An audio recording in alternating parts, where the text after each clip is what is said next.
po yan, I'm warning you, kahit na hindi pumirman lahat, kung majority pumirma, panalo yun. I know.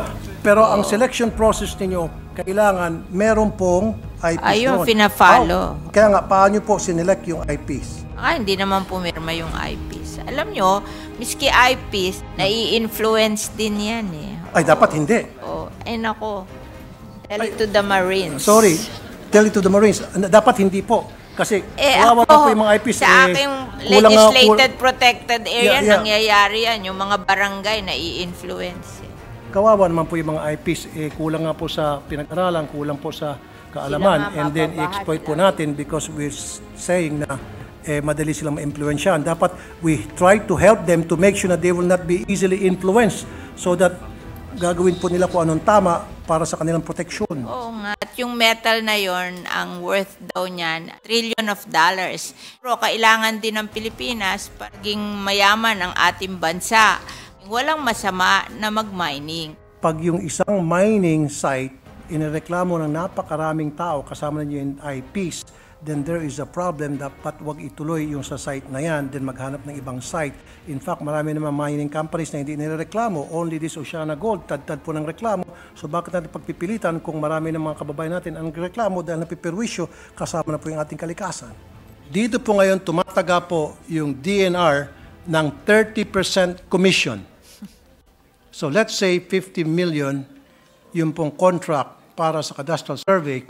Bago pipirmahan yan ng DNR, kung sino pipirma doon, that DNR personnel will ask for a percentage, at least 30%. Yung iba medyo mabait daw, 25%.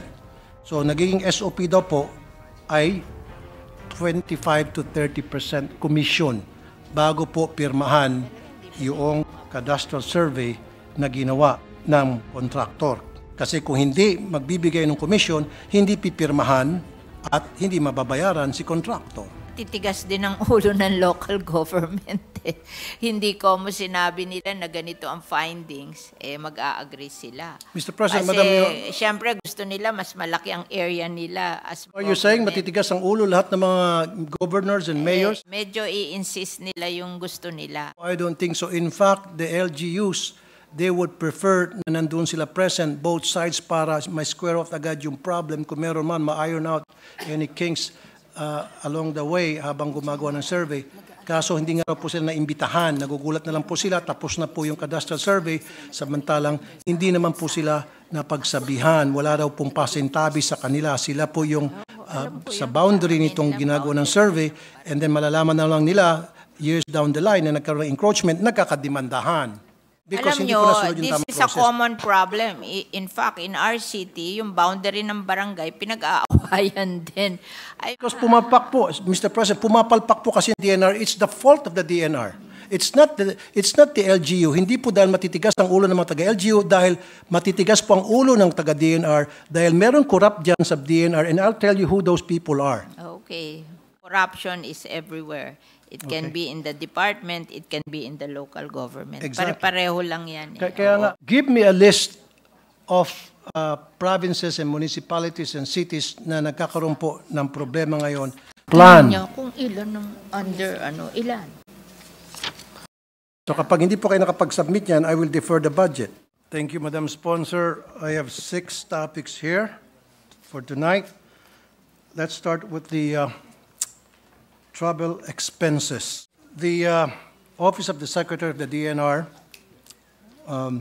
was allotted in 2023 1.1 billion pesos, and in 2024 it will be allotted 1.173 billion pesos. Now, ang gusto ko palang malaman, paano po nagastos itong 1.1 billion noong 2023? First question. Pangalawang question, ano po ang nagbunga sa mga trips na ito? At pangatlo, follow-up question, meron po kasi ako natanggap na mga reklamo mula mismo sa mga DNR na yung secretary daw po ng DNR ay isang jet setter. This year alone, or starting nung siya po ay ma-appoint, umabot po sa 13 to 14 times yung kanyang foreign trips. Ano po ang pakinabang ng taong bayan Ano yung doon sa mga foreign trips na madalas daw pong mangyari ikaw ang sumagot? compare po sa mga previous DNR secretary na hindi ho masyado nagbibiyay sa abroad, they prefer na magstay na lang dito at mag-ikot na lang po sa ground, mag-inspeksyon at tutukan po yung mga problema sa iba't ibang region. Can the DNR secretary, can we put her under oath if she says 5? We will suspend the rules if she's going to answer. You want... Kasi pag sinabi niyang 5, nope, I don't think nagkamali po yung mga source ko.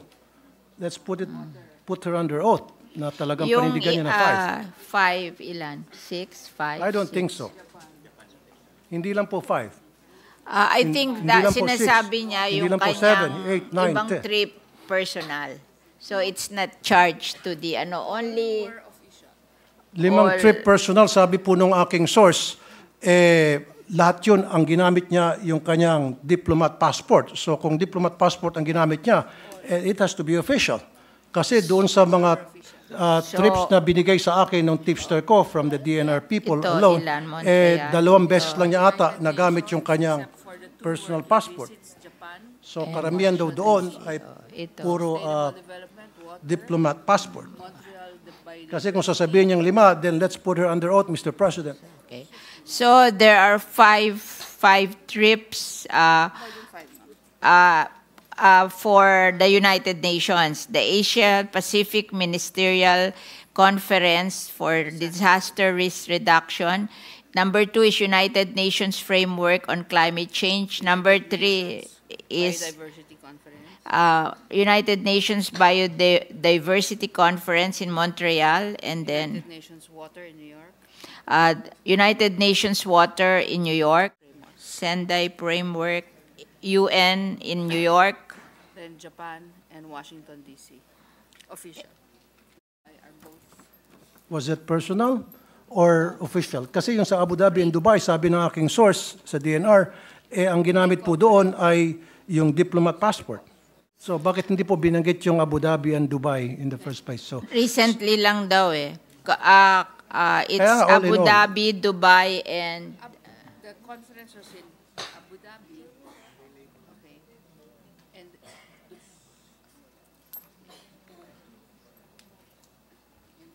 So tama ba 13, 14 or less than 13, 14? Like I said, correct me if I'm wrong kasi yung information that was given to me yan po ay galing sa iba't ibang opisyal sa DNR.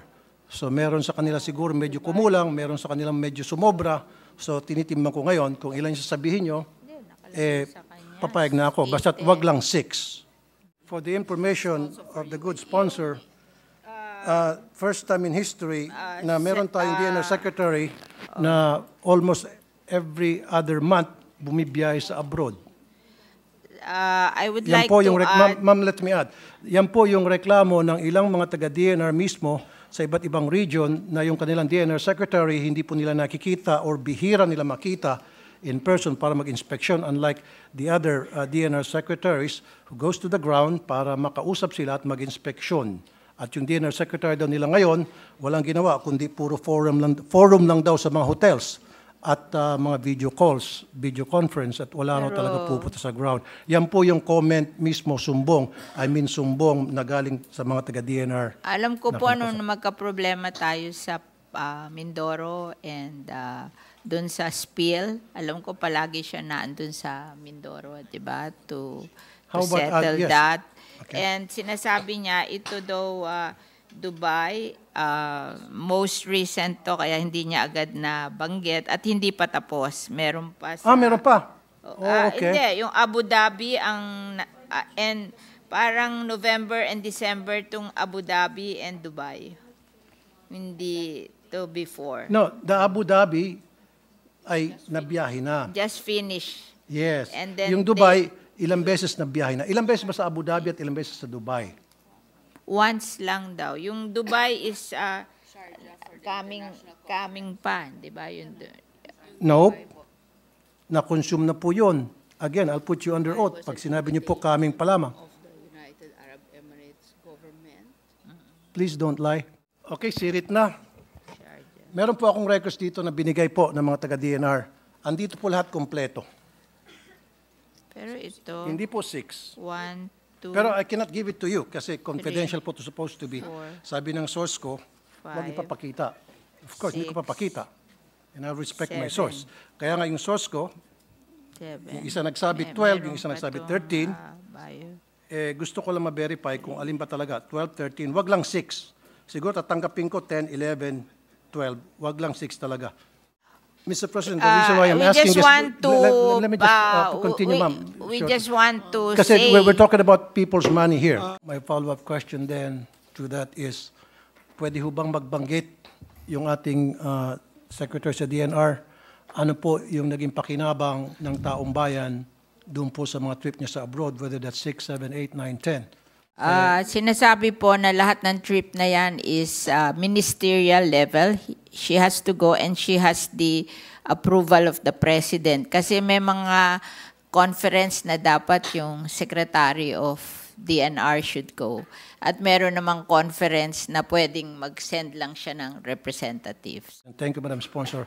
But that didn't answer my question. My question is, again for the second time, ano po yung naging pakinabang ng taong bayan doon po sa mga foreign trips? So ito ni, ay disaster risk reduction. Another, United Nations is Climate Change Conference, Conference on Biodiversity. Then another one, invitation of Abu Dhabi for the Sendai UAE, United Arab Emirates, for the disaster risk reduction. It's more of not local, it's more of international. It's not as popular in the Philippines. Okay, Mr. President, Madam Sponsor, so may I get a list of those you did mention about funds that were given to us by foreign countries where our DNR Secretary visited? Ang gusto ko lang po talaga malaman at gusto po malaman ng mga taga-DNR executives sa iba't ibang probinsya ay kung meron po ba yung concrete na policy directions that were given to them in black and white saying na we have to do this because of my foreign trips. Ito po yung nakita ko na pwede natin papakinabangan. Ito yung department order that I have to issue because I found out na we really need this and that, etc. So meron po bang ganon? Yung po kasing inire-request sa akin noong mga lumapit sa akin ng mga taga-DNR. Ayoko na maging makulit. Ang kailangan po, concrete, something in black and white, na nagbunga po sa biyahe ni DNR Secretary Loizaga at siya po ay nakapag-issue ng mga memorandum order or department order or meron pong policy directions given to each and everyone sa iba't ibang region na may mga problema. Yun po yung gustong malaman nito mga regional director. Kasi so far, wala raw po talaga sila tatanggap. Although, tama po yung binanggit ninyo sa flag ceremony raw, doon binabanggit nga pag sa mga forum, sa core group, doon nababanggit yung foreign trips. Ang gusto kasi malaman ng mga taga-DNR mismo, saan na yung makikita namin na nagbunga yung kanyang foreign trips. Baka pwede pagtuunan nyo na lang po yung mga problema sa DNR na mamaya babanggitin ko kung ano-ano itong mga seryosong problema na pwede yung tututukan versus kayo po yung mag-abroad. Yan po ang aking humble, unsolicited advice. Base po yan sa request ng inyong mga kasamahan sa DNR. Mr. President, they have done policy reforms because of these conferences with regards to water. They push for the creation of the Water Resources Management Office. And they also gathered financial and technical support for their environmental projects. We have here the funding for projects not covered by GAA, Memorandum of Understanding with the Japanese and U.S. government, Global Environmental Facility with EU under the Green Economy Program, and the ADB and World Bank support. These are the things which they got because of their representation in the conferences abroad. Thank you, Mr. President, Madam Sponsor. para mas mapaiksi tayo, mapabilis. Ang hinaing kasi ng mga regional directors or people doon sa grounds, especially sa mga provinces, imbis kasi one of the reasons kung bakit pupunta sa abroad, yung DNR Secretary natin, siguro is climate change to mitigate the effects of climate change, etc., etc. Why don't we go to the basics? Siguro tutukan na lang natin yung mga problema tulad ng pagtatanim ng mga puno, yung National Greening Program, hindi po natututukan yun. Meron po tayong 2-point-something billion every year budget for that. That will be my next question. Anyway, let's move on na po. With regards to the National Greening Program. Mamaya na po yun. Okay. Well, pinag-usapan na natin yung local trips. Nung second or third quarter this year, the DNR Secretary was expected to visit Nueva Vizcaya.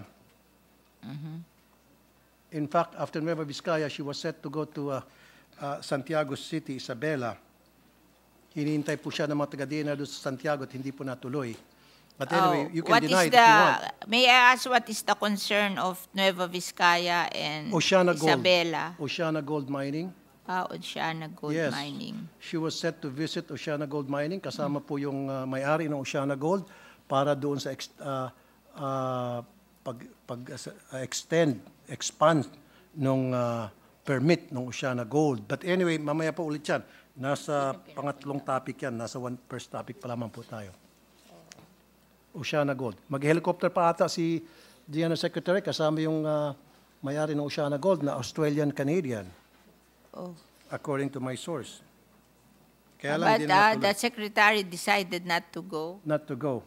Okay. So, bakit po sana kayo sasama? Medyo controversial din kasi ang Oceana Gold. Exactly. Ayaw ng local government Ayaw. dyan. Pero nakaschedule na po sana yon. Siguro, ayaw din ni Secretary na maging masabi na kasama niya yung Oceana Gold and she is supportive of Oceana Gold. In the first place, dapat hindi siya pumapayag sa umpisa pa lamang. Sana po hindi na-schedule. Kasi po, naka-ready na po yung mga taga Nueva Vizcaya, naka-ready na po yung mga taga Santiago DNR. Meron pa siyang welcoming committee kung ano pa pong mga ginawa para sa pag-welcome sa kanya. Hindi lang pala tuloy kasi naka-schedule na po yan. Sana, kung alam niyo po controversial yun, tinanong daw niyo agad. Baka yung nag-prepare ng welcoming committee is yung Oceana Gold. Kasi hindi daw niya alam na she has to go to... Alright.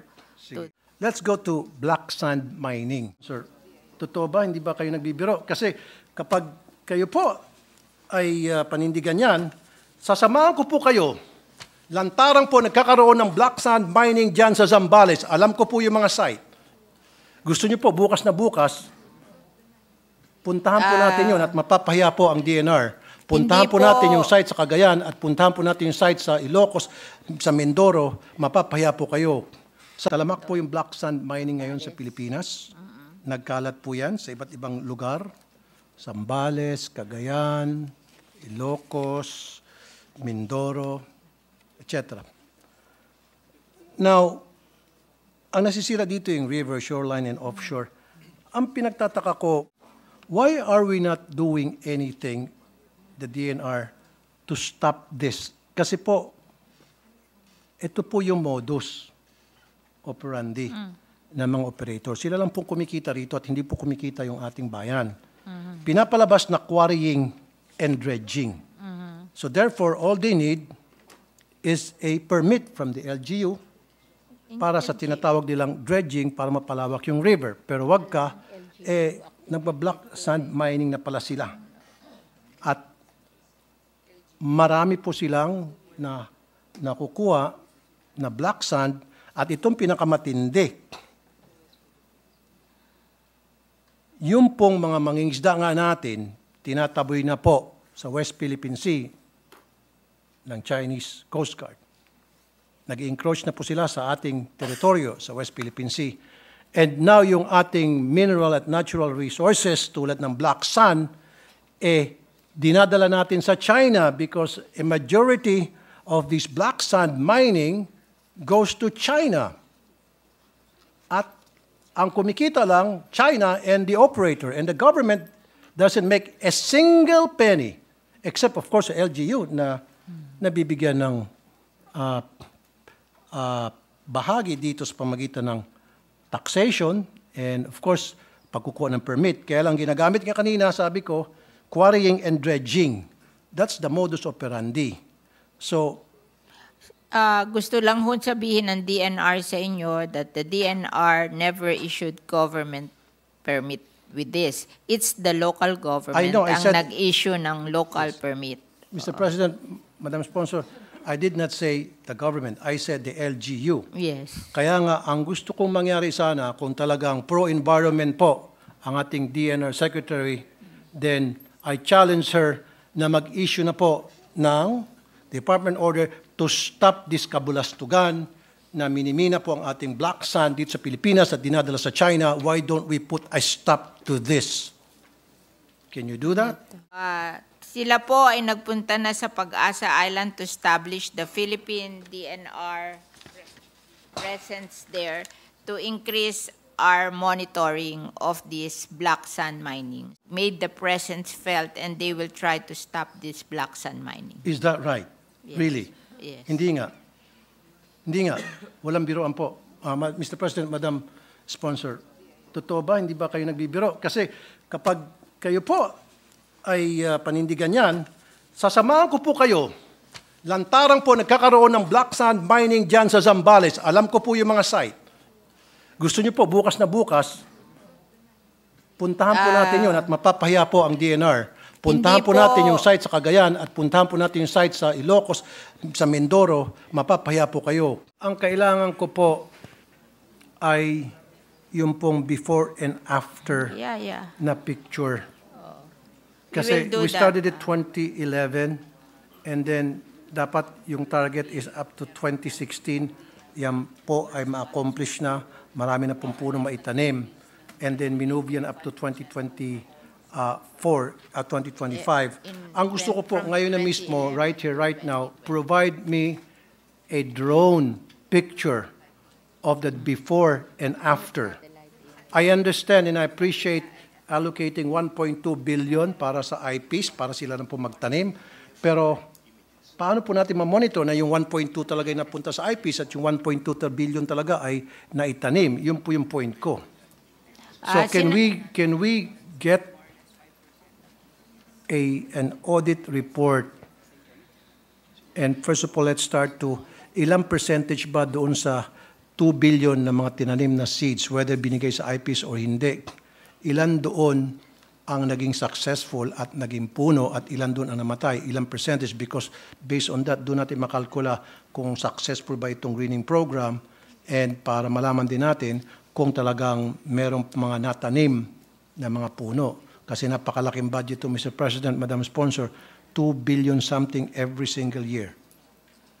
So I need a drone picture. Sabi po nila, meron daw silang satellite picture provided by the NAMRIA and the Forest Management Bureau, that there was an increase of 5% from 2011 to 2020 by satellite. So Yes. you can ask, I'll ask them to give you the satellite picture of this 5% from 2011 to 2020. So how many, Madam Sponsor, 5% po ang 5% ang increase ng 5% lang since 2011. It's now 2023 and 2 billion a year ang allocated budget, 5% lang. 2 billion a year and only 5% ang na-meet na target. Ang National Greening kung 2 Program billion, daw 11, po, yung seedlings... 12 years, sorry, Mr. President, Madam Sponsor, 12 years na sa 2 billion each, so how much would that? 24 billion and only 5%? Nag-increase yung forest cover by 5%. Ibig sabihin, hindi nila nabibilang by trees, but yung satellite nakikita, the area increased by 5% from 2011 to 2020. Still, that's not enough. And yung sinasabi ko po kanina, Madam Sponsor, dapat bago kayo magtanim, pipicturean nyo po through satellite or drone yung pong area na tataniman ninyo. Ito yung area na kalbo. This was before. Okay? Let's say 2016. Ito po yung lupa. And then 2018, ito na po siya ngayon. 2023, ito na po siya ngayon.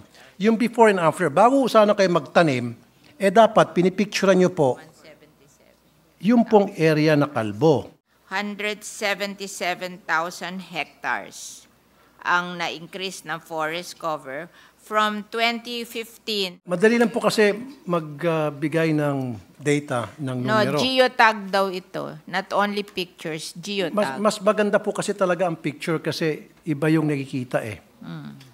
Kailangan po talaga merong clear picture. Satellite man yan o drone picture ng before and after. They have daw satellite picture of this. So can we see that? Yung from the time we started the program, 2011, and then now 2023, what has been accomplished? Dapat papakita po yung before and We after. will submit to you the satellite images from Okay. this So from we need this to see that forest cover na The before and after.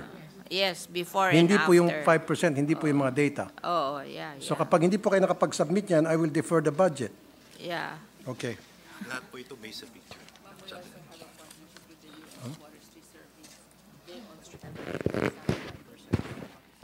They have daw a partnership with the U.S. Forestry Service and they help them to do this satellite measurement of our forest cover. So it's not only DNR, but we have a partner, the U.S.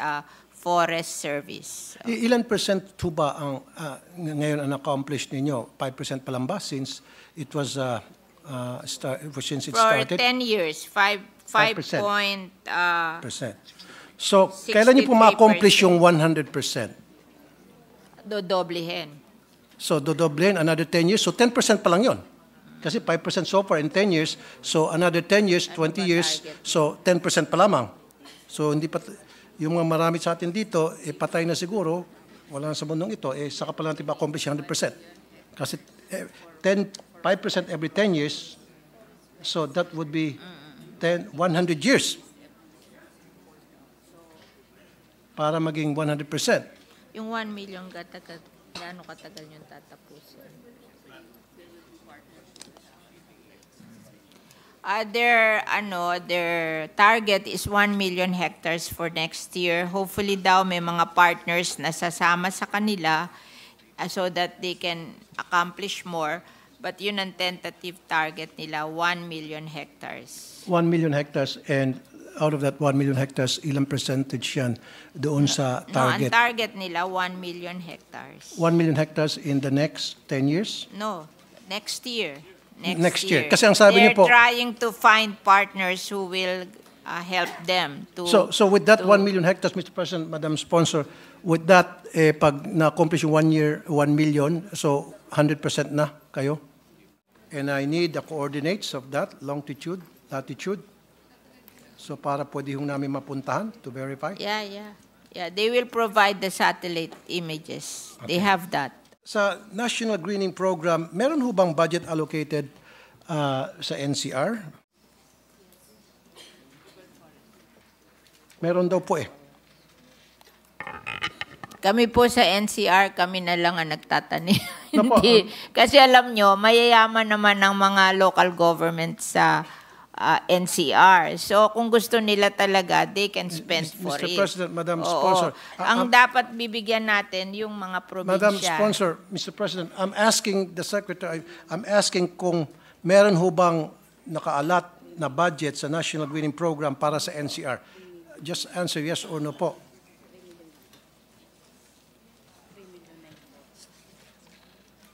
$3,940,000 for NCR. 3 million.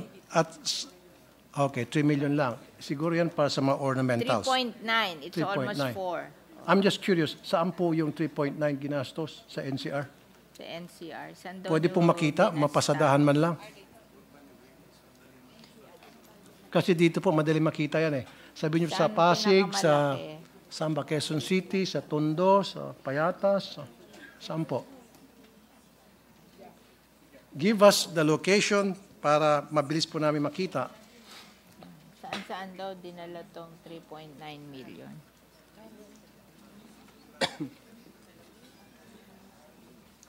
Sa Lamesa Dam daw po dinala yung majority, and at the same time planting of mangrove along I think Navotas and Las Piñas Parañaque Wetland Park. Okay. Again, can I get a copy of the before and after? Yes. At like a yes, picture? they will provide. There is a rule in NCR because I practice it that if you kasi sometimes gumagawa kami ng kalye, we had to tear down we had to cut trees. I remember I cut 16 trees. I'm required to plant 50 trees per tree nut I cut. So I planted 900 trees in replacement of 16 trees that pinatay ko dahil nagawa ako ng road, ng 500-meter road. And then, DNR asked me to donate din sa La Mesa Dam. In addition, dun sa 900 trees na itinanim ko, to replace yung 16 na pinutol to make way for a road. So may mga rules silang ganun na hindi naman lahat sila ang magtatanim. Nire-require din nila yung mga tao na magtanim in replacement of what they have cut. Thank you, Mr. President, Madam Sponsor. Let's move on to the political cadastral survey. Nag-uumpisa po yan sa mga taga-DNR at I will mention to you the modus operandi, bakit po nagkakaproblema, nagkakabulbul po dyan po sa political cadastral survey. Ito po dapat ang tinututukan ng ating butihing Secretary ng DNR versus patatravel-travel siya sa abroad na maraming beses. Now, di ba dapat pagdating po sa political survey, but first of all, I'll ask the Secretary, paano ho ba kinakandak yung political cadastral survey sa bawat municipality or province? How is it being done? I want an expert to answer me, please. Ito, katulad nito. The process. Tatanungin ko ngayon, bakit nagkakaproblema? Paano ba yung process? Para ma-enlighten po yung mga taga-LGU ngayon na nakikinig, maaari makarinig nito. Because sila po mismo ay nalilito din. DNR gives technical assistance to LGUs in the settlement of boundary dispute. Usually naman yan, in the creation of the city, may mga provision, tapos meron namang titulo, and they just help in determining the boundary. Meron sila yung land director, yung land management bureau, ito po yung trabaho noon, to help the LGUs determine the political boundary of the area of that particular LGU, and they give technical assistance to LGU. I know, Madam President, Mr. President, Madam Sponsor, I know May that. basis naman to may But basis. can we get more technical? Kasi yan po yung gustong marinig ng mga taga-LGU. Paano po nag-uumpisa? Paano po ginagawa? With the coordination with the LGUs, they conform to the Halimbawa po, say, yung Quirino province, gusto niya pong magpagawa ng cadastral survey. Paano po inuumpisahan yon? Let's say, kaumpisa pa lamang. Susulat sa inyo, di ba? Hindi nga. Oo. Susulat sila sa DNR to Okay. ask for technical assistance, Okay. and the Bureau of Land Management Bureau will conduct the survey based on the papers ng pagka-create ng local government. So they are willing to provide the technical assistance. Based on the charter. Yes, charter. The Oo. creation of that municipality or Basta province. sumulat lang sila sa... And who does the survey on the ground? if we have, pwede nating i-contract out. They can do it themselves, but if it's difficult, they can contract out. But Exactly. But the DNR will pay, di ba? DNR will pay. Very good. And DNR is a good payer. Now, let's go doon sa kinokontrata, binibid po. Yung pong pagsasurvey. Tama? Binibid po. Exactly. Now, once it's bidded, yung nanalong bidder, bibigyan po ng mga dokumento ng DNR, how is it going to be surveyed, right? Yes, yes. And then, from us. sino pong gumagawa ng survey at sino mga kasama nila dapat sa pagsasurvey? Yung Land Management Bureau nga ng And? DNR. Oo. And, And then, kung matapos, they will show it to the local government if they agree with the findings. kulang po. Kulang. Ano ang kulang? When they would conduct a survey, let's say Quirino, dapat po yung boundary ng Quirino ng mga ibang probinsya, meron silang coordination sa mga taga-LGU doon at yung po ay mag-observe to make sure na tama po yung ginagawa That nila. is allowed. That is allowed. They can observe. Exactly. In this case, karamihan po hindi nangyayari ito. Kaya nagkakaproblema. Dapat, pag halimbawa sa isang province or municipality, magkakandak sila ng cadastral survey, dapat presence on both sides. Yung masasagasaan, yung dadaanan na boundary, yung representative doon, dapat naroroon po Yeah. to observe. But hindi po nagagawa ito. And I'll tell you later, Mr. President, Madam Sponsor, kung bakit hindi. Ba't sabi niya, hindi niyo ginagawa? Kasi po, minamadali. In general daw, they follow the procedures. Hindi nila alam lang na kung may nagdi-disobey ng procedures. Well, then But, dapat po. they, Kaya, Mr. President, they Madam follow Sponsor, the procedures. kaya nga para walang mag-disobey, dapat po meron pong supervisor ng DNR present gumagawa ng quality check. Now, if there is, I need a copy of the ground survey at kung sino yung mga supervisor na pumirma to make sure na he or she was present during the survey. Kasi most of the time, wala. At kapag pineke niya yung pirma, pakukulong po natin siya. Sabi nila, under the supervision daw ng DNR regional offices, yung nagkakandak ng survey. Exactly. That's what I said, Mr. President, Madam Sponsor. Dapat paggagawa ng survey, nandoon yung DNR, yung supervisor, nandoon po yung nagpapasurvey na LGU, at nandoon din po yung mga taga-LGU na nakaka-boundary nung sinesurvey. Nang sa gayon, right there and then, ma-resolve na po yung issue tungkol po sa encroachment.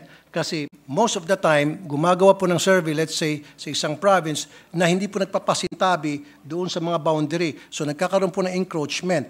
And then later on, nagkakademandahan na. Samantalang kung nandoon sila, right there and then, ma-resolve na po agad yung problema sa encroachment kasi pwede sila mag-usap-usap at magpasa sila ng resolution hanggang sa ma-resolve po yung issue na hindi na kailangang pumunta sa korte.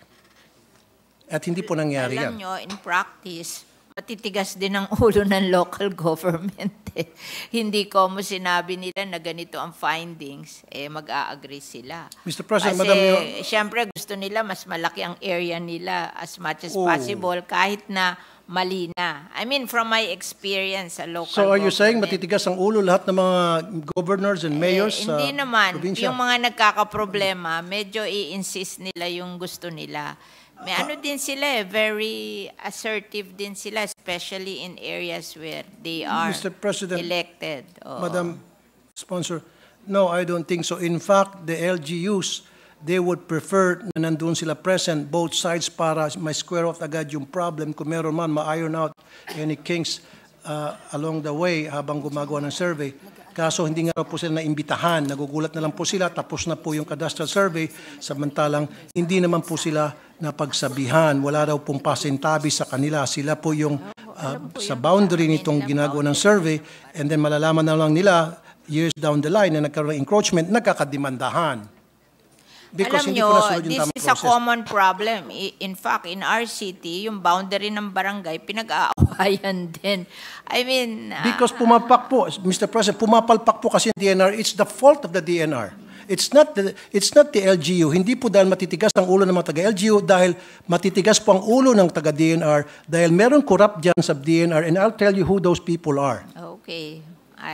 Alam nyo, corruption is everywhere. It can be in the department, it can be in the local government. Exactly. Pare-pareho lang yan. Kaya nga, kasi Kaya nga, we have to compromise. Pero sabi daw nila, in most of the cases, nag-a-agree naman.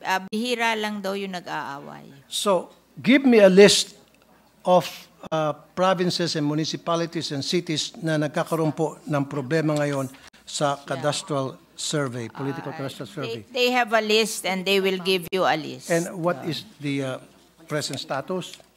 You will give us a list, right? And what is your Tinatanong plan? niya kung ilan ng under ilan. Ano po yung plano? Ilan ang may problema. Tinatanong niya, you're asking how many towns and cities and, And provinces. provinces How many? which are having problem with their boundaries. Yes, is it Diba? 50? Yun ang intindi ko sa question Yes, niyo. yes, exactly. Oh, ilan? Madam Sponsor, Mr. President. Is it 100, 200? They will submit to you. They cannot give me today, but they will submit to you. Ilan? Approximately ilan? Do you have an idea?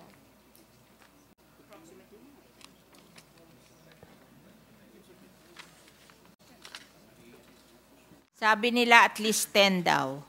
Pero they will submit. No, not only 10, more than that. I think 50 or more. Okay, we will submit. Okay, thank you. I-submit mo.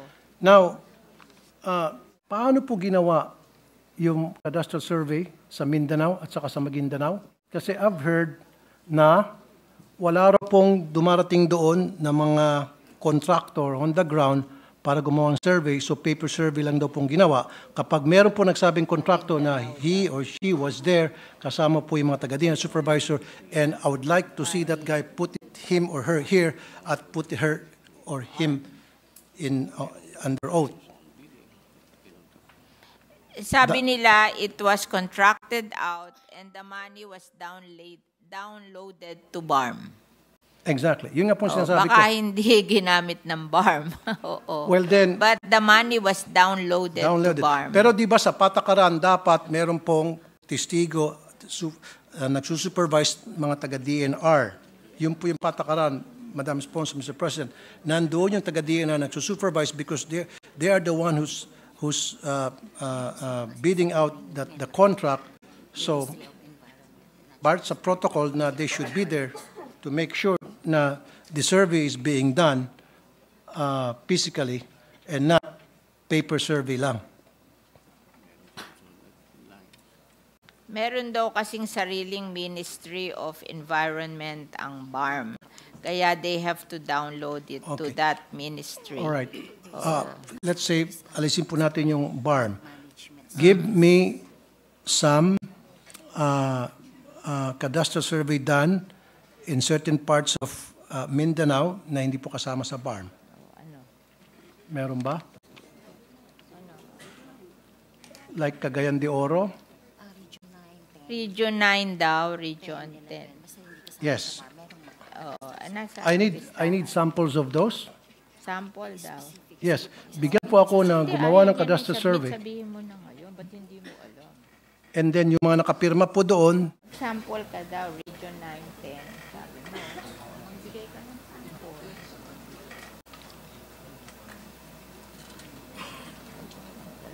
Walang masabi specific, puro isasubmit. Ayaw na kasi na isasubmit, gusto niya mag-example.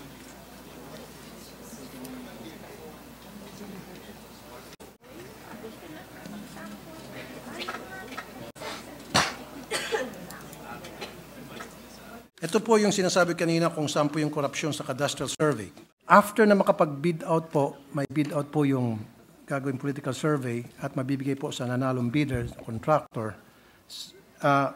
Kadalasan po, ito pong kadalasan nangyayari, bibigyan po yung pong surveyor ng table survey saka yung charter ng nagpapasurvey, the creation of that province or municipality. Dito na po ngayon pumapasok yung korupsyon. Minamadali ang sasabihin ngayon doon sa contractor kasi bago po maaprubahan ng DNR yung ginawang survey ng contractor, the DNR has to sign. Tama? Ultimately, the DNR has to sign at inaprubahan yung ginawang survey ng contractor. You agree? Kasi pag hindi po pinirmahan ng DNR, ibig sabihin hindi siya nag-agree doon sa ginawang cadastral survey, hindi mababayaran yung contractor. Yeah. Correct? Yes. Dito po ngayon, tumataga po yung DNR ng 30% commission. So let's say 50 million yung pong contract para sa cadastral survey. Now, bago pipirmahan yan ng DNR, kung sino pipirma doon, that DNR personnel will ask for a percentage, at least 30%. Yung iba medyo mabait daw, 25%. Ito po ay nakuha ko mismo sa ilang kontraktor, itong information na ito. So, nagiging SOP daw po ay 25 to 30% commission bago po pirmahan yung cadastral survey na ginawa ng kontraktor. Kasi kung hindi magbibigay ng commission, hindi pipirmahan at hindi mababayaran si kontraktor. Ang manifestation po nila, Senator, Mr. President, is bigay daw nila yung formal complaint nito and then they will prosecute yung tao ng DNR. That's the reason, paulit-ulit kong sinasabi kanina, meron talaga dapat on the ground yung supervisor na sumasama po sa pagsisurvey, na nag-check po sa mga documents, make sure na properly monitored yung lahat ng galaw doon sa cadastral survey nang sa hindi mapasukan ng korupsyon. Ang nangyayari po kasi sa tuwing survey, cadastral survey, palaging absent po yung supervisor ng DNR para i-monitor po yung the whole process of the survey being conducted. Sana po may mag-complain para naman in fairness to the management of DNR sa taas, makaprosecute sila para ma-discourage. Yes. Kasi alam nyo, pag hindi tayo nag-prosecute or mag-try tayo to teach a lesson, lalo mangyayari yan. Kailangan may maparusahan para ma-discourage yung gagawa niyan. Yes. But I already told the contractors na dapat sila ay pumunta sa hearing at isasalang ko po sila at sila po ay maprotektahan but they turn it down. Yeah. For reasons na very obvious, which hindi ko po sila pwedeng persahin. Mr. President, Madam Sponsor. Now, pumunta po tayo sa Oceana Gold. Ito po yung sabi ko kanina na pupunta sana si Madam Secretary doon sa Oceana Gold Mine, pero hindi na siya tumuloy sa helicopter kasi nga may konting skandalo. Ayon po sa Institute for Policy Studies, Mining and Mining Watch of Canada, ito po ay third party. Mismo, naggawa sila ng investigation and they found out na merong 10 violations ang Oceana Gold na dapat hindi na po ma-renew ang kanilang license. Ang nangyari, sa halip na wag na ma-renew, na-expand pa. Ang nag-renew yata po niyan, national government, DOF. Yan. Actually, na-renew to nung bago sa term ni Secretary Loizaga. Oh, pero hindi rin yung DNR ang nag-renew niya. Presidente, hindi DNR. I know, but kasi very important yun kasi relationship natin with Australia and Canada. That's how I knew it na-renew because we want to have good relations with the countries where the investors are coming from. Yeah, we need good relations, Madam President. Mr. President, Madam Ngayon Sponsor. sila Yeah, we need good na- relationship with those people abroad, but we need good relationship also with the environment here Yes. in our country. Okay. Now, there are so many FTAA violations, grounds for cancellations that were mentioned nga nito pong Mining Watch Canada and Institute for Policy Studies. They found out conformed to laws and regulations regarding, among others, labor safety, demarcation of the exploration contract, etc., recognize and respect the rights, customs, and tradition of indigenous tribal. Number 3, to the extent reasonable. 1, 2, 3, 4, 5. 5 po grounds for cancellation at para hindi na po sana ma-issue ng ECC dahil yan po ang position ng provincial government ng Nueva Vizcaya. So, sana po hindi na po na-expand. Ang nangyari po, na-expand pa talaga. Marami na nga pong tumututol, parang adding insult to injury, even the provincial government of Nueva Vizcaya tumututol na, na wag na mabigyan ng permit, nabigyan, pero it's labas na po sa pay grade siguro ni Secretary ng DNR, pero ang DNR naman ang nagbibigyan ng ECC. Babasahin ko lang sa inyo yung condition ng renewal. 4 conditions ni require for renewal. And part of the condition came from the provincial government. The company has to relocate its head office to the host LGU. The company has to sell 25% of its gold production to our central bank. Oceana Gold has to put up an additional 1.5% to the Community and Provincial Development Fund over and above the Social Development Management Program. The company has to list with the Philippine Stock Exchange 10%, additional 10% under common shares. How about po yung mga violation tungkol sa water? Toxicity of water, deletion of groundwater, threat to downstream watershed, quantity of water used in the mine, forest, 100% native hardwood trees have died. Ang dami po dito, the list goes on and on. Sa land, illegal conversion. So, marami pong violation. Sabi po, sino yung nag-conduct ng investigation? Mineral Industry Council engaged The Mineral Industry Development Council, Coordinating Council, engage someone to find out if there is a violation with regards to the water issues. And they found out that there is no violation. Buti pa po itong Mining Watch at saka Institute for Policy Studies, nakita po nila yung mga violations na glaring. Sabi ko nga po, 10, mahaba po ito, pwede ko po ibigay sa kay Secretary to. We will accept that and samantalang yung DNR, hindi nila nakita yung violation. How come? Yung kasing investigation hindi nakita, maybe you can provide that so they will study that. Yes. So to see if there is really I will provide this document and then gusto ko pong malaman kung na-follow ba ito, kung na-satisfied at na-fulfill na po itong mga kinondisyones nitong third party mula sa Canada, ito Mining Watch, and then Institute for Policy Studies, kung na-fulfill. Kapag hindi po na-fulfill at napa-expand pa po yung mining interest ng Oceana Gold at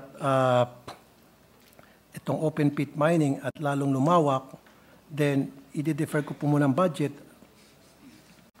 Pwede bang i-defer ang budget? This is open pit mining. This is open pit mining. Wala na daw po yung open pit mining ngayon, underground na lang. Wala If it's underground, then show me pictures. Madam Sponsor. I may add, Mr. President, Madam Sponsor, marami po mga nag-protest. Nasaan yung mga number? Since 2014, wow, ang dami po hindi na mabilang. Landowner protested DNR against Oceana Gold, mining, Giant Oceana Gold, fires contractual workers, 50 indigenous people from Nueva Vizcaya and Ifugao. Workers complain unfair treatment of the company. And then July 17, 2009, Masipag supports the protest against Oceana Gold mining. July 26, 2019, Stand with People's Barricade against Oceana Gold. April 8, 2020, indigenous community leaders protesting Oceana Gold. March 2, 2023, 77 groups urge Philippines to stop Ocean Gold's mining operations in Nueva Vizcaya. And yet, pinapayagan pa rin po sila mag-continue.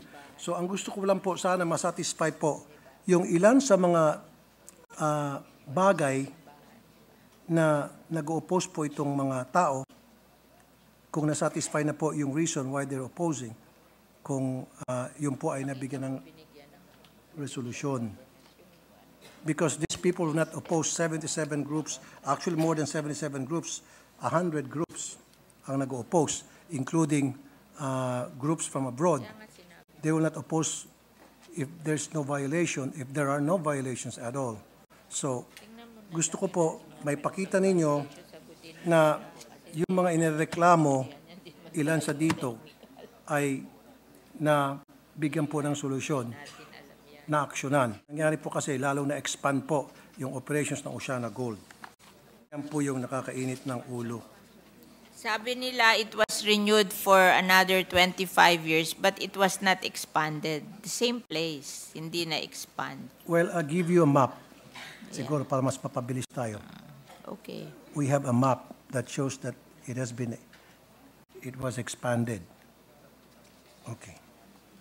You know, in the Philippines, 9 million hectares has metal.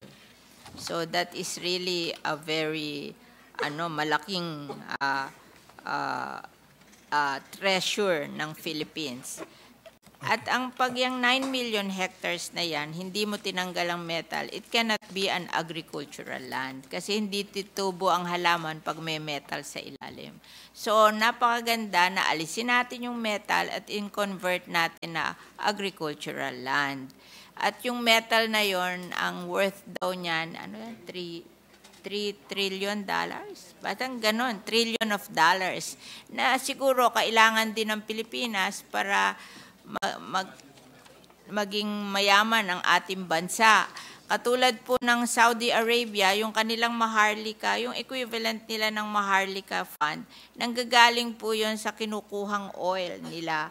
Nilalagay nila doon para pag naubos na yung oil, meron naman silang fund na magagasta para tulungan yung bansa nila. Parang ganon. So, itong ating metal deposit na to, napakalaking riches para sa Philippines. Kaya as long as you do sustainable mining, walang masama na mag-mining kasi ang laki ng maia-add sa ating resources ng Philippines. Ang ayaw lang natin yung mga illegal miners. But if magagamit natin yung mga sustainable miners, then it will be an asset to the country. Kasi naandyan na yan riches natin yan na makukuha natin So, kailangan lang paggawa natin, katulad ko ikaw ay miner, at kukunin mo yung metal, tapos i-restore mo at gagawin mong agricultural land. At tuturuan mo yung mga tao doon how to plant and how to make it a successful farm afterwards. So, walang masama sa mining, basta tama ang practices ng mining. Yes. Sustainable mining. I do agree with you, Madam Sponsor, 100%. Believe me, I don't have any problem with mining at all. Me personally, responsible mining. Pero pag yung isang mining site, inireklamo ng napakaraming tao, kasama na yung IPs, then there is a problem, dapat wag ituloy yung sa site na yan, then maghanap ng ibang site. In fact, marami naman mining companies na hindi nireklamo, only this Oceana Gold, tad-tad po ng reklamo. So bakit natin pagpipilitan kung marami ng mga kababayan natin ang reklamo dahil napipirwisyo, kasama na po yung ating kalikasan. Again, I don't have any problem with responsible mining at all because I know, just like what the sponsor said, nakakatulong sa ating economy yan, nakakatulong sa employment, etc.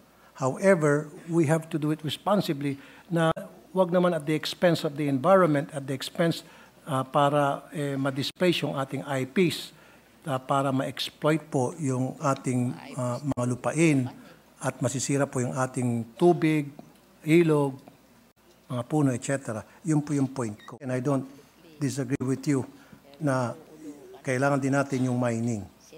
Pero dapat responsible mining at dapat sa tamang lokasyon. At kapag marami po nagreklamong mga Pilipino, pakinggan po natin. In fact, pati po yung mga foreigner, a third party na gumawa po ng auditing, sila mismo ay nag-o-oppose na hindi dapat ituloy yung Oceana Gold, pero pinagpipilitan po natin. Madam Sponsor.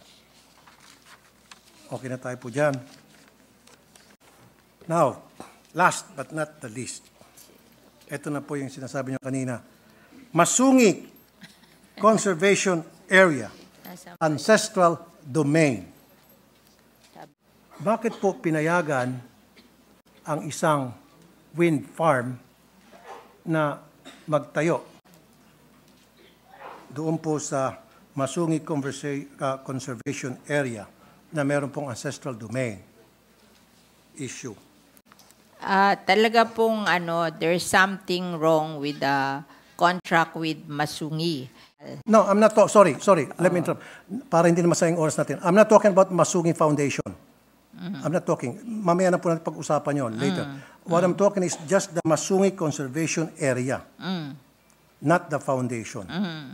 So, despite the fact na ito po ay declared as ancestral domain at meron pong nagkiklaim ng mga IPs at under proclamation number 1636, it was declared as a sanctuary, wildlife sanctuary and game preserve at hindi po dapat pwedeng panghimasukan ng anumang commercial activities, explorations, exploitations, etc. Dahil marami po mga ibon dyan at mga halaman na endemic po sa Pilipinas. In fact, if I may add, while you're doing your research, DNR Administrative Order number 33, okay, May 10, 1993, Masungi Rock and its vicinity, specifically bounded by longitudes 121 degrees, 17 degrees to 121 degrees, 21 east, west, anyway, etc. It says here, declared a strict nature reserve and wildlife sanctuary in accordance with the provision of RA 7586, otherwise known as National Integrated Protected Area System Act of 1992. At wala pa pong bagong DAO or Department or DNR Administrative Order or na magsusupersede nito. Mr. President, sabi po yung wind energy is allowed because it's Multiple use. renewable energy. But wala pa daw permit yan. Parang mag-i-study pa lang kung ano yung potential ng wind energy. Yun lang ang ibinigay nila. They cannot operate yet. Parang yung PAMBI, ang ibinigay lang is a study of the potential of the wind energy in Masungi. No, it shouldn't. It shouldn't be. Dapat in the first place, wala pong gagawing study doon kasi naghukay na po eh. Marami na pong structure doon. And I have pictures to show. DNR should know better na if it's a strictly protected zone, hindi dapat nila panghimasukan yan. Nagagalit siya kasi Hindi dapat nila inisip kahit ba renewable energy na manghimasok yan. I don't have any problem with renewable energy na para mag-proliferate sa bansa natin because me being the chairman of the Committee on Energy, payag po ako sa renewable energy pero dapat ilagay natin sa lugar. Huwag po dun sa mga protected area, especially po na meron pong mga ancestral domain issue na dahil misplaced po yung mga IPs natin na walang mga boses at walang mga kalaban-laban, pinapalayas dun sa kanilang ancestral domain dahil sa ngalan ng development, aka salapi.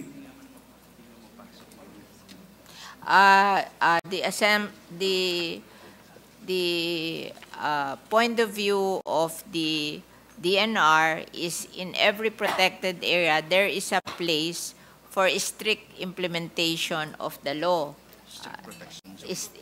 They call it the strict protection zone. Tapos there are also areas in the protected area, yung tawag nila multi-purpose, multi-use zone. Yes. So hindi naman nila pinayagan do sa strict protection zone. Doon lang sa multi-use zone. Exactly. Oo. Ngayon, kung may other complaints na pinaalis yung mga tao, ganun-ganon, then let's have the complaint and we will investigate. Exactly.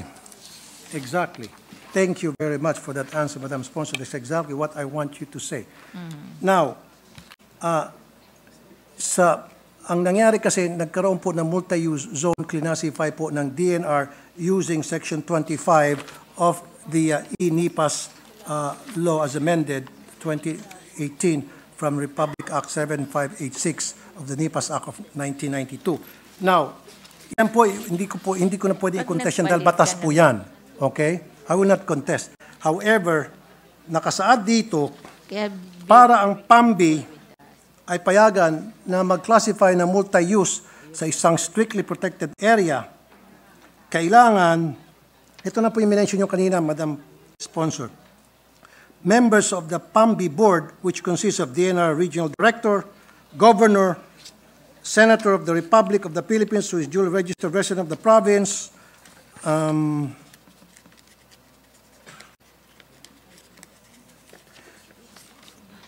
district representative of the congressional district, mayors, chairperson of barangay, regional directors, DA, NEDA, DOST, DND, 3 representative from NGO or PO, 1 but not more than 3 representative from IPs, ICCs, and then 1 representative from the academic institution, and finally, 1 representative from the private sector. Now, gusto ko po malaman kung nasunod po ba ito na itong lahat ng nakasulat dito sa Section 11 ng Republic Act 11038 2018 as amended ng INIPAS, kung nasunod po ito ng pagbigay po ng multi-use ng DNR sa wind farm na Bernas Energy.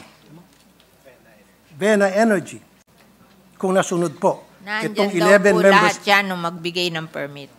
Well, can I see the list kung sino tong 11 na ito na pumayag na Yeah, we will ma-exploit po give- yung ating environment doon po sa Masungi? Sa amin, yun nga mga local mahilig. I need the list of those people na pumayag na i-exploit natin itong tinatawag nating Masungi Conservation Area na which is declared as a strictly protected area. So itong 11 members na nag-sign, members of the board sa PAMBI allowing the exploitation Local government. of Masungi, I need a list of those people Kami nga and their signatures. And they- very important to me is yung pong IPs. Meron po bang pumirma na IPs? Meron ba? Meron? I need a list and I need their They will signature. submit to you those who signed. But right now, Kasi pero ho yan, I'm warning you that yan, majority wins. Di ba? Kahit na hindi pumirman lahat, kung majority pumirma, panalo yun. Oo. I know. Pero ang selection process ninyo, kailangan meron pong IPs Ayun, doon. pina-follow. Kaya nga, paano po sinelect yung IPs? May I know? Oo. From the experts? Baka hindi naman pumirma yung eyepiece. Alam nyo, miski eyepiece, naaano din yan eh. Nai-influence din yan eh. Ay, dapat hindi. Oh, ay nako. Tell it to the Marines. Sorry. Tell it to the Marines. Dapat hindi po. Kasi Eh kawawa ako, pa po yung mga IPs. sa aking kulang nga- legislated protected area, Yeah. nangyayari yan. Yung mga barangay nai-influence eh. Kawawa naman po yung mga IPs. Kulang nga po sa pinag-aralan, kulang po sa kaalaman. Sila nga And then mababahat i-exploit po lang. natin because we're saying na madali silang ma-influensyahan. Dapat we try to help them to make sure that they will not be easily influenced so that gagawin po nila kung anong tama para sa kanilang proteksyon. Oo nga, hindi siya maniwala na yung eyepiece pumirma. Kaya huwag mo na sabihin sa akin, ako alam kong pwede yun, pero siya ayaw niya. Kaya ibigay mo na lang kung sino yung pumirma. I'll help you. Would you mind if I'd help you? Yeah. You're very welcome, Mr. Okay. President. Kasi bago po mapili ang isa o dalawa o tatlong IPs na sumama po sa PAMBI sa selection process. Number 1, dumadaan yan sa Indigenous Political Structure or IPS. Okay? Ano po yun? It consists of tribal leaders that have exclusive right na para magpadala po ng representative nila kung hindi sila mismo ang sumama doon sa PAMBI. Number 1. Number 2, dapat dumadaan po sa tinatawag na FPIC, Free and Prior Informed Consent. Process ito na ipapakita na itong IPs were not coerced and were not influenced, just like what the good sponsor said, na madali na influence. Kaya nga po pumapasok itong proseso to make sure na hindi po sila na-influence, hindi po sila na-coerce. Ito po yung FPIC. And finally, evidence to 1 and 2 I mentioned, dapat may certification precondition or CP, documents from NCIP pirmado na nagkaroon ng tamang proseso at pumayag ang eyepiece community. In the absence of these three, then invalid po yung pag-recruit nyo ng eyepiece para maging member ng PAMBIS board.